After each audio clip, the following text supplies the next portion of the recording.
2024년에 우리 교회는 우리 교회 역사상 세 번째로 전교인이 함께 성경을 함께 읽는 성경 통독의 해를 가집니다.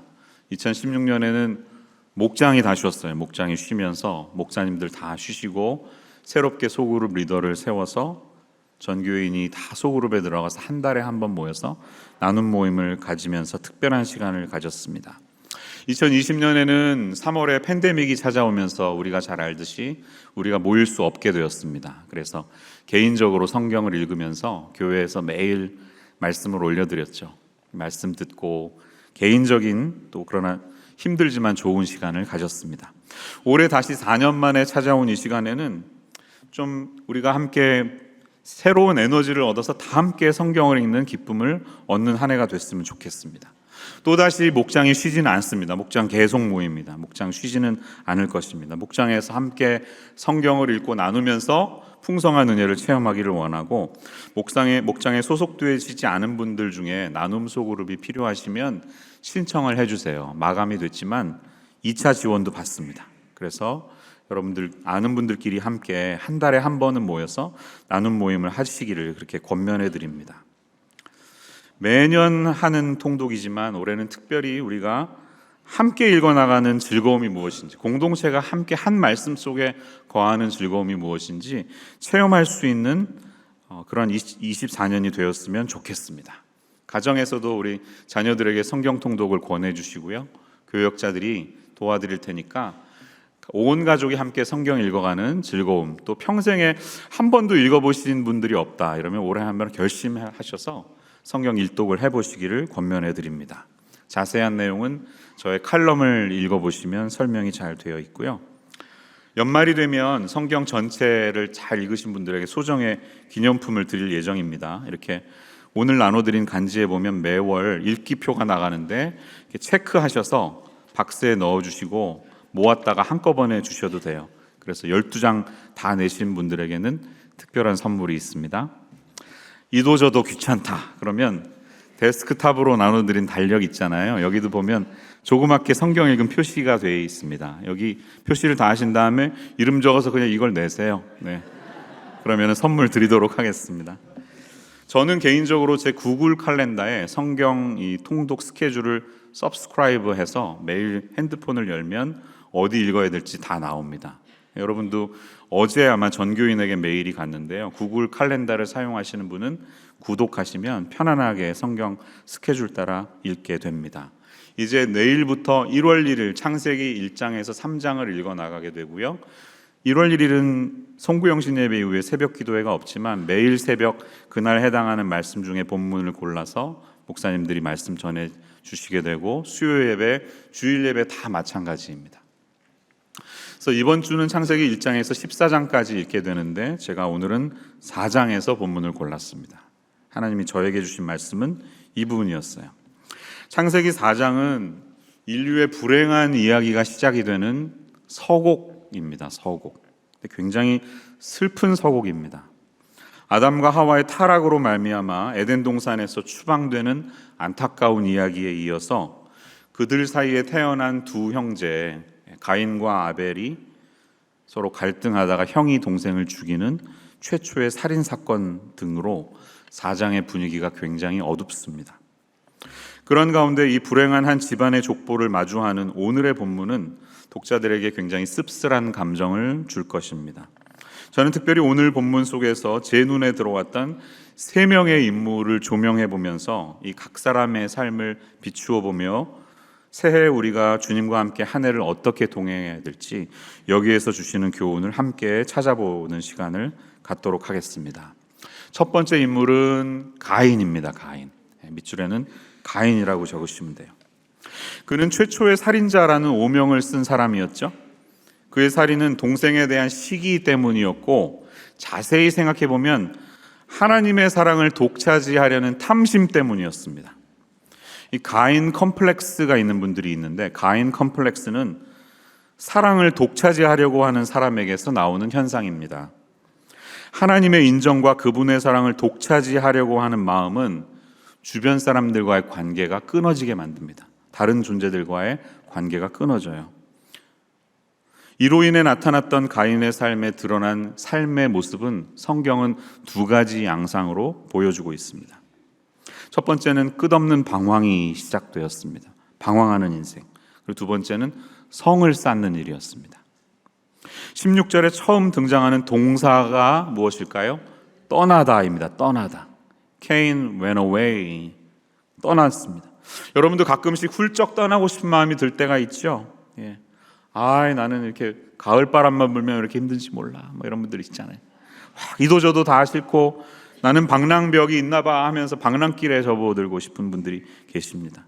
그런데 잠깐 여행 다녀오시는 것은 좋은데요. 제일 인생에 하지 말아야 될 방황은 하나님 곁을 떠나는 것입니다. 하나님 곁을 떠나는 것. 이것이 무엇을 의미할까요? 한글 성경에는 제대로 안 나와 있지만 영어를 보면 분명하게 이렇게 표시하고 있어요. Then Cain went away from the presence of the Lord 라고 말합니다. 하나님의 임재로부터 떠나버렸다는 것입니다. 가인이 하나님과의 교제를 의도적으로 저버렸기 때문에 하나님과의 관계가 끊어지고 따라서 하나님의 임재가 그의 삶 속에 사라져버리게 된 것입니다. 여러분, 우리는 흔히 에덴 동산에서 쫓겨나는 순간 그때 바로 하나님과의 교제가 끊어졌다고 이렇게 지레짐작해요.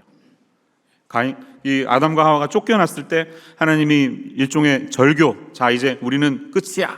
요즘 말로 손절이라고 그러죠. 손절. 너랑 나는 이제 끝이야 하는 그런 식으로 관계가 형성됐다고 생각합니다. 그러나 과연 그럴까요? 에덴 동산이 얼마나 컸는지는 잘 모르지만 가든이라고 했으니까요. 꽤 컸을 것입니다. 그런데 동산은 그렇지만 에덴이라는 곳은 지리적으로 보면 광역 지역입니다. 알비소만한 사이즈 이런 게 아니라, 여러분 지리산 그러면 지리산이 한계가 아니잖아요. 지리산이 얼마나 험산 줄령이 많습니까? 큰 땅이 지리산이잖아요. 마찬가지로 에덴도 아주 거대한 구역이었다는 것입니다. 그 중에 이 동산이 조금 더 친밀하게 작은 공간이었지만 하나님과 교제하는 공간이 있었을 것입니다. 근데 그 동산에서 쫓겨난 것이고 그들은 아담과 하와는 여전히 에덴이라는 광역 지역에 살지 않았을까? 이런 생각이 듭니다.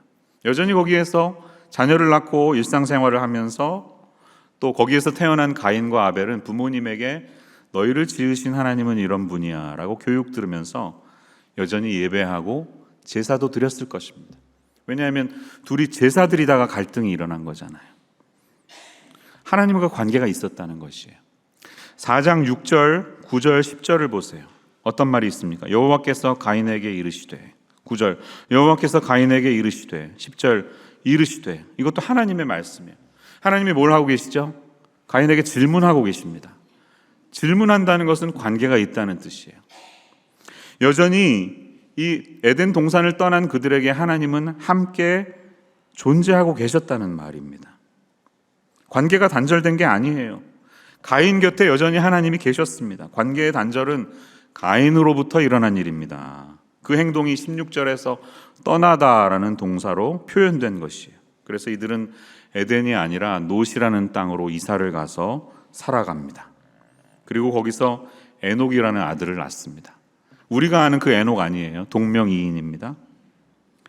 근데 이제 너는 카인에게 하나님이 농사를 져도 힘들 것이고 네가 수고해야 될 거 하니까 자기 연민이 일어나서 4장 13절을 보면 13절 14절 보면 나를 만나는 사람마다 다 나를 죽일 것 같습니다. 제가 너무 힘듭니다. 이렇게 자기 연민의 감정을 호소하니까 하나님이 어떻게 하시죠?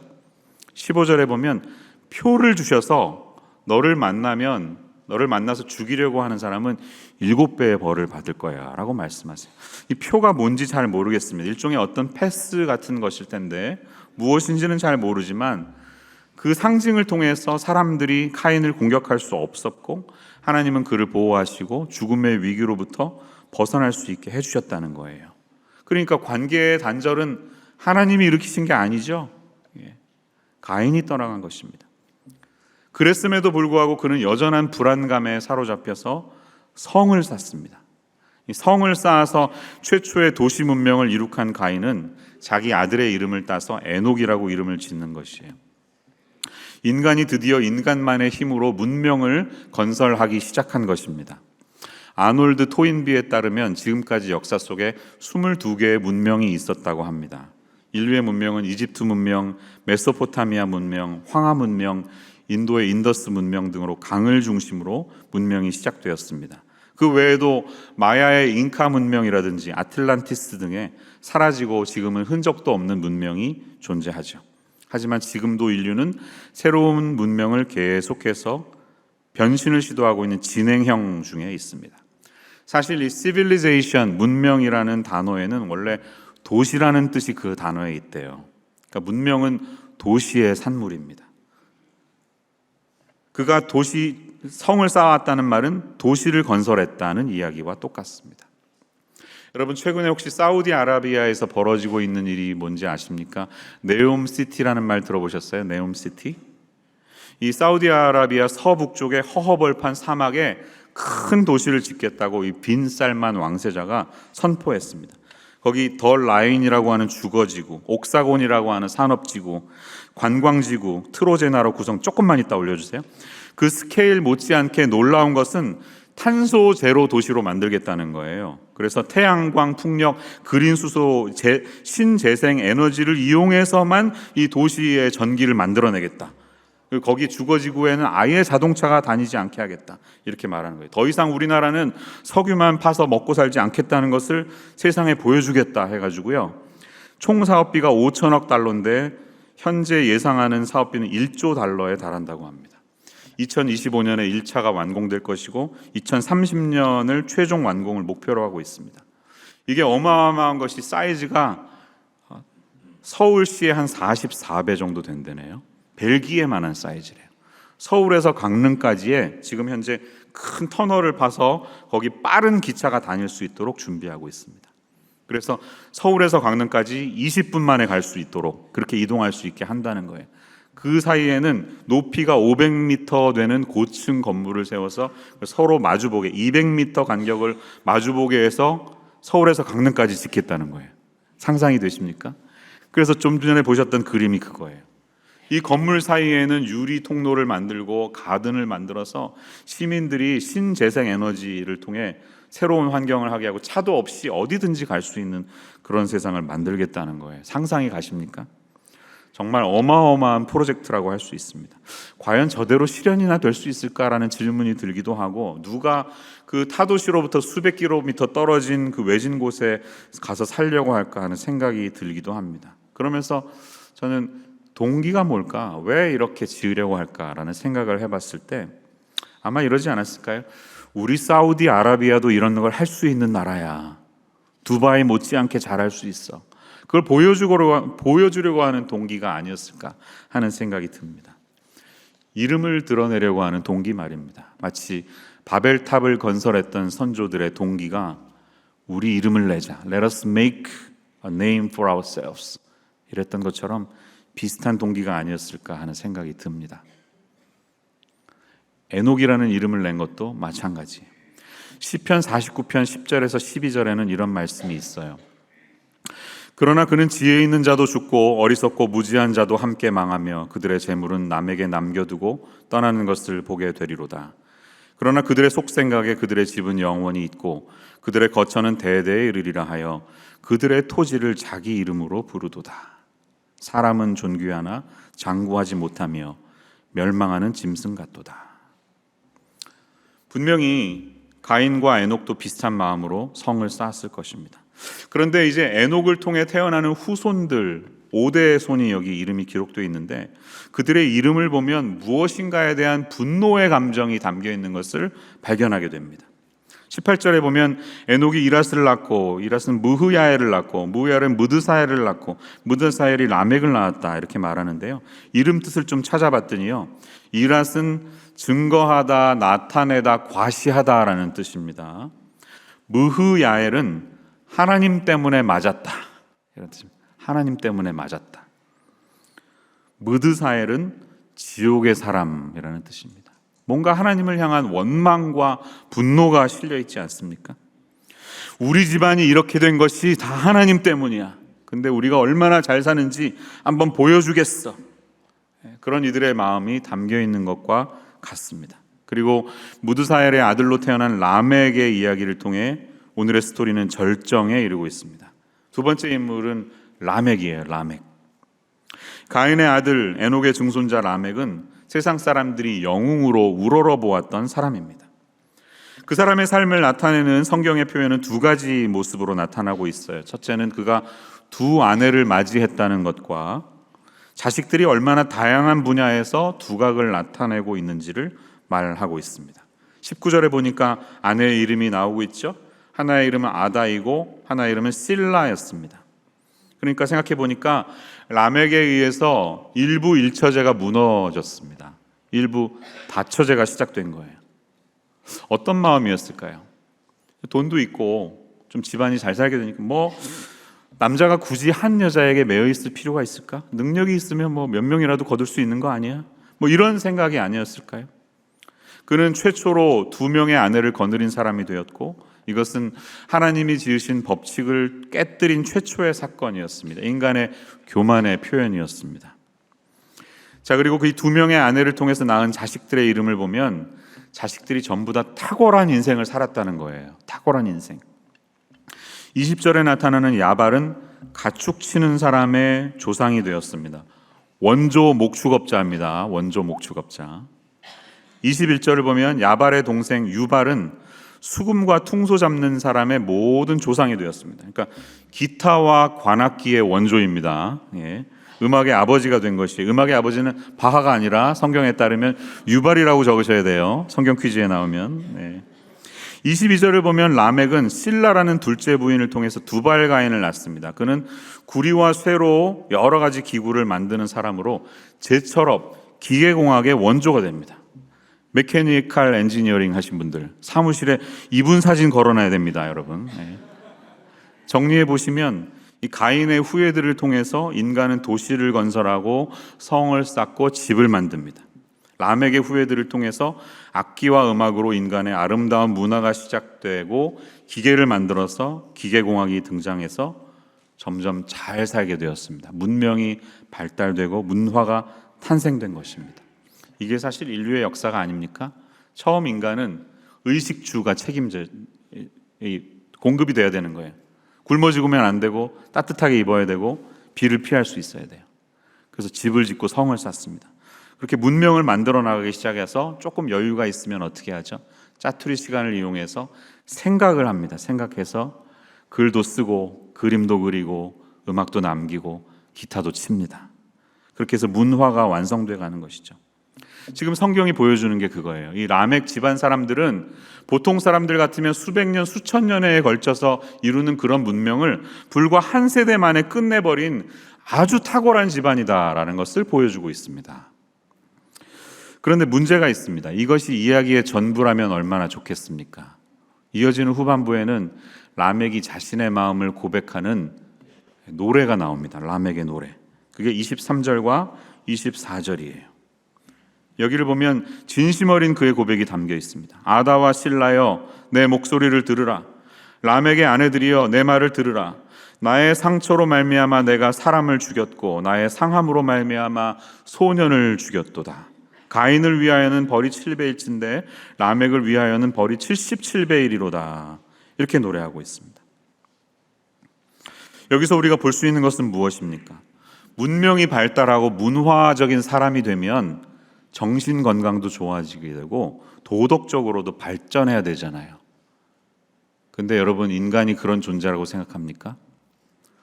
우리는 먹고 살만해지고 시간이 있으면 어떻게 더 내 재산을 불릴 수 있을까? 어떻게 남에게 사기를 쳐서라도 가져올 수 있을까? 이런 거 고민하지 않습니까? 우리가 악하기 때문이에요. 라멕은 그동안 이 자리에 올라가기 위해서 자기가 얼마나 무고한 사람들을 죽여야만 했든지, 깨끗하고 청소년 같은 그런 젊은이들을 그냥 순간적인 감정으로 마음에 안 든다고, 나보다 더 힘세 보인다고 막 칼로 휘둘러서 죽여버렸던 자기의 그 덧없는 인생을 후회스러운 마음으로 고백하고 있습니다. 요즘 이 라멕과도 비슷한 사람이 얼마나 세상에 많아요. 이유 없이 사람을 죽이는 일이 많이 일어나고 있으면 참 이해를 못하겠어요. 그냥 막 칼 들고 다니면서 아무 때나 휘두르는 사람, 나를 이상한 눈빛으로 쳐다봤다고 다시 돌아와서 막 찔러 죽이는 사람, 이런 라멕의 후예들이 세상에 많습니다. 우리가 잘 먹고 잘 살고 있는데 이러잖아요. 의식주가 다 해결이 됐는데 이러고 있잖아요. 문화와 문명이 우리를 거룩하고 도덕적인 인간으로 만들어주지 못한다는 것을 보여주고 있습니다. 자기 자신을 물론 보호하기 위해서, 더 올라가기 위해서 남들을 죽여야 하는 살인의 악순환을 저지른 그의 마음이 있겠죠. 우리는 이 라멕의 모습을 통해 문화와 문명을 가지는 것이 다가 아니다라는 것을 보게 되는 것입니다. 그런데 그의 마음이 하나님 앞에서 정상이 아닌 것을 우리는 보게 돼요. 창세기 4장 15절을 보면 아까 제가 말씀드린 것처럼 하나님이 가인을 보호해 주시기 위해서 표를 주셨습니다.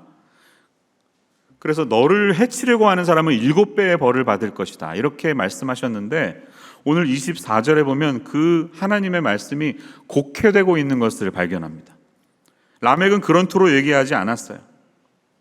라멕은 오히려 가인이 7배로 보복을 하나님께 당하고 나는 가인 우리 5대조 우리 할아버지보다 더 많이 죽였으니까 11배나 많은 77배로 벌 받을 거야, 그렇게 하나님의 말씀을 왜곡해서 삐뚤어진 시각으로 고백하는 것을 봅니다.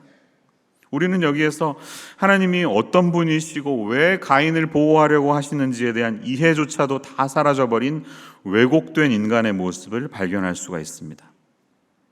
자기 자신은 77배의 벌을 받을 거야 라고 한탄하고 있는 이 가인을 보면, 라멕을 보면서 가인이 은혜로우신 하나님을 오해해서 그분의 임재로부터 떠나버렸다면 그 후에 5대 손 라멕에 이르러서는 하나님에 대한 존재 자체를 아예 이해하지 못하고 완전히 왜곡된 이미지를 갖고 그의 내면의 세계는 가득 찬 분노와 원망으로 가득 차 있는 것을 발견하게 되는 것입니다. 오늘 설교의 제목이 방황하지 말라인데요.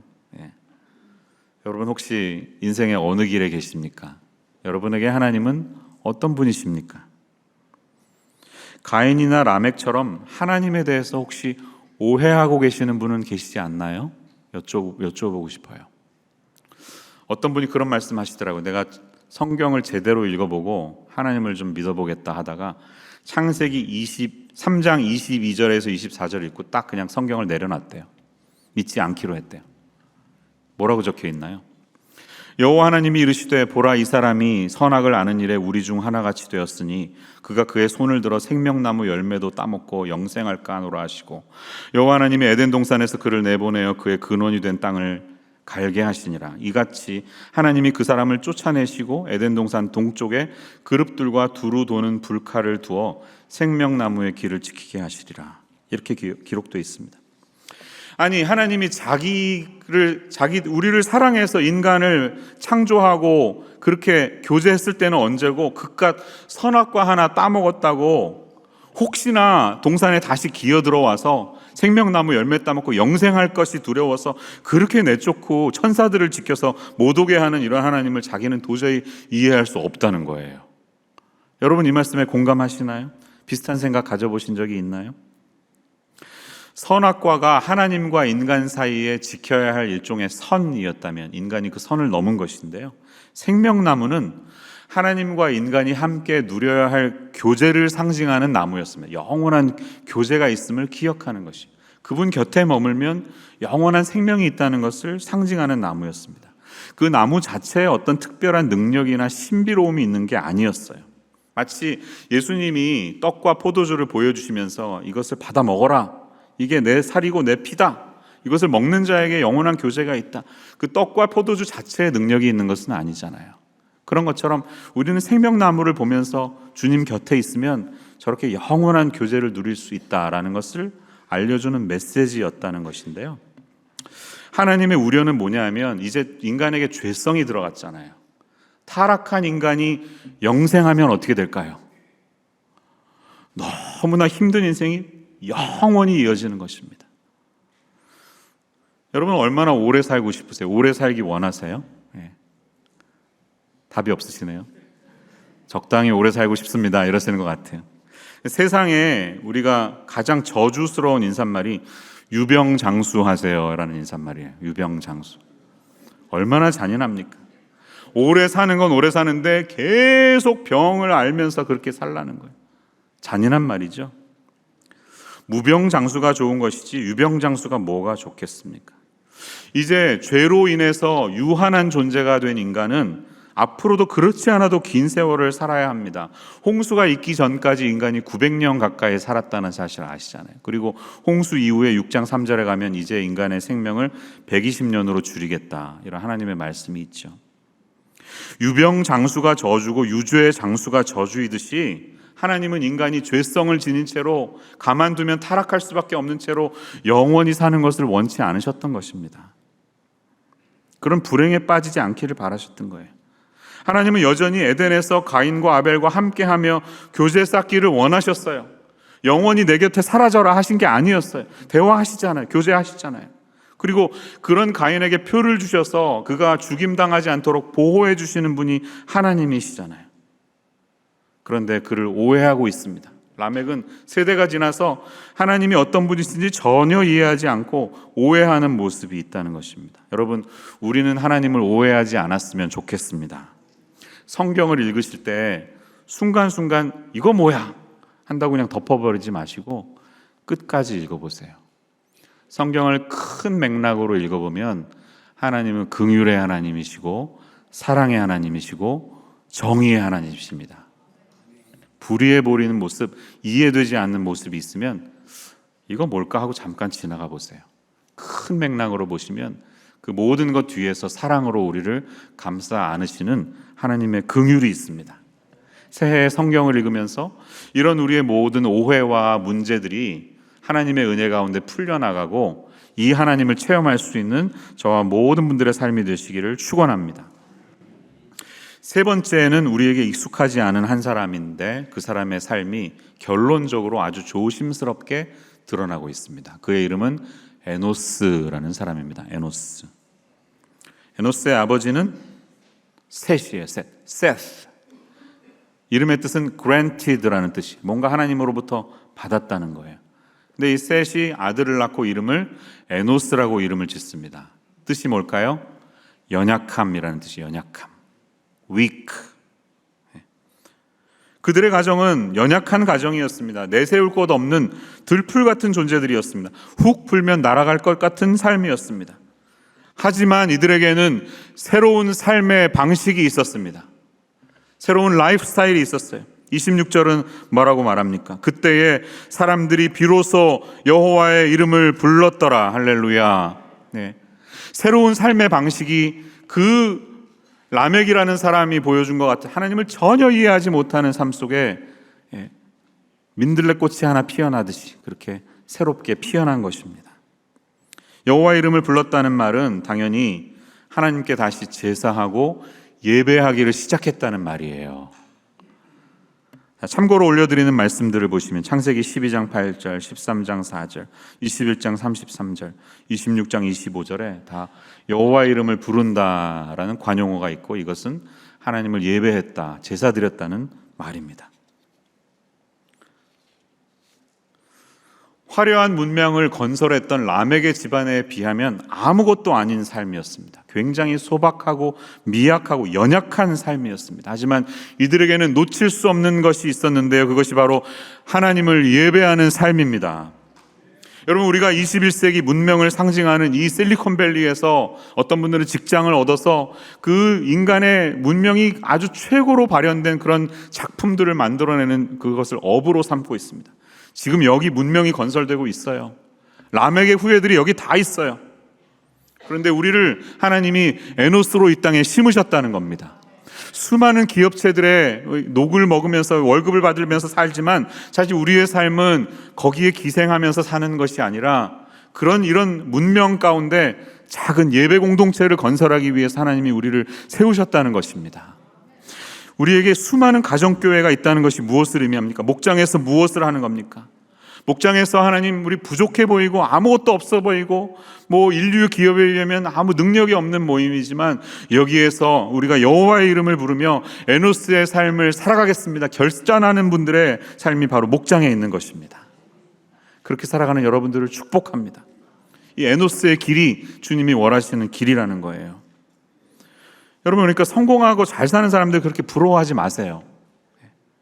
자식들 다 유수한 명문대학에 졸업해가지고 최고의 직업을 가지고 있는 그 집안 사람들, 우리 집안은 이게 뭔가, 그걸 너무 부러워하지 마세요.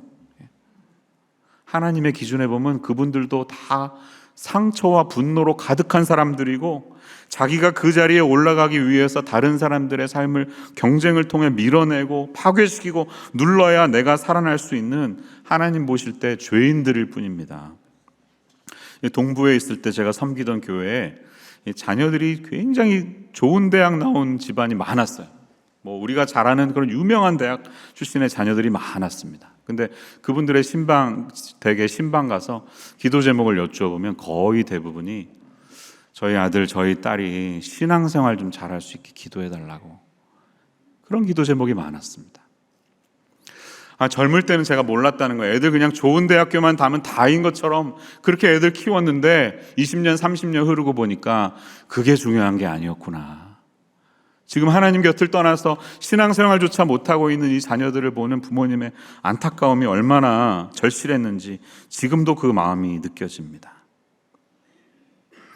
라멕은 자신의 삶이 증조 할아버지 가인보다 훨씬 더 가혹하고 중대한 죄인의 삶인 것을 자각하면서 자기 아내들에게 노래를 부르고 있는 것입니다.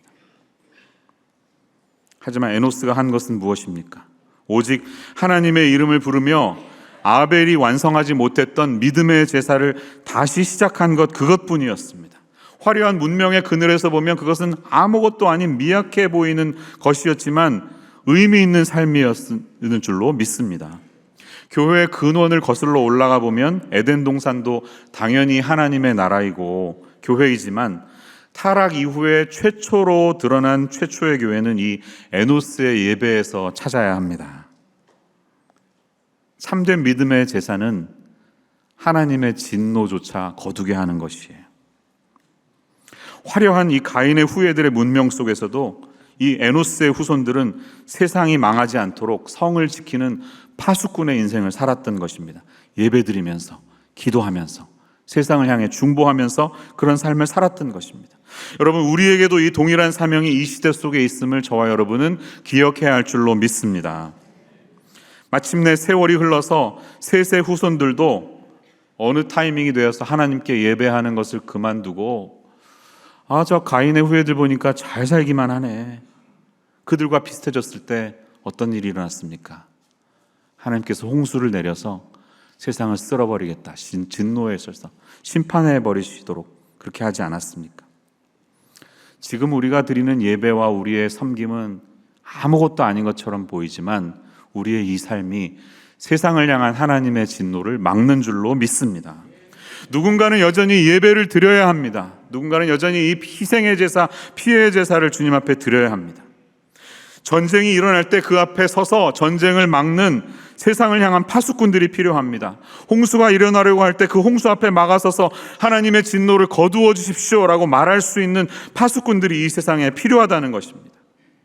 아벨이 피 흘림을 통해서 가인의 생명이 조금 더 연장될 수 있었고 그의 부르짖음이 있었기 때문에 에노스가 드렸던 미약한 제사가 라멕의 아들들의 생명을 연장시켜 주었던 것처럼 이 시대 속에서 하나님 앞에서 우리 자신의 삶이 파수꾼의 삶으로 쓰임받는 새로운 한 해 되시기를 주님의 이름으로 간절히 축원합니다.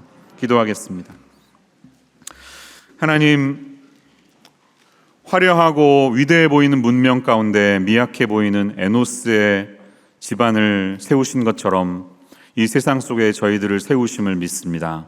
그때 비로소 여호와의 이름을 부르며 예배했던 것처럼 우리를 예배 공동체로 세워주심을 감사드립니다. 흩어진 곳에서 가정교회로 모여서 영혼을 구원하며 사랑 없는 이 세상 속에 참되신 하나님의 사랑을 증거하며 살아가는 저희들 모두가 되게 하여 주시옵소서. 새해 우리 안에 하나님을 향한 이 예배의 마음이 회복되게 하여 주시고 세상을 위하여 중보하며 기도하는 파수꾼의 마음이 회복될 수 있도록 도우셔서 이 땅 실리콘밸리에 하나님의 마음을 시원하게 해드린 우리 임마누엘 공동체 되게 하여 주옵소서. 예수님의 이름으로 기도합니다. 아멘.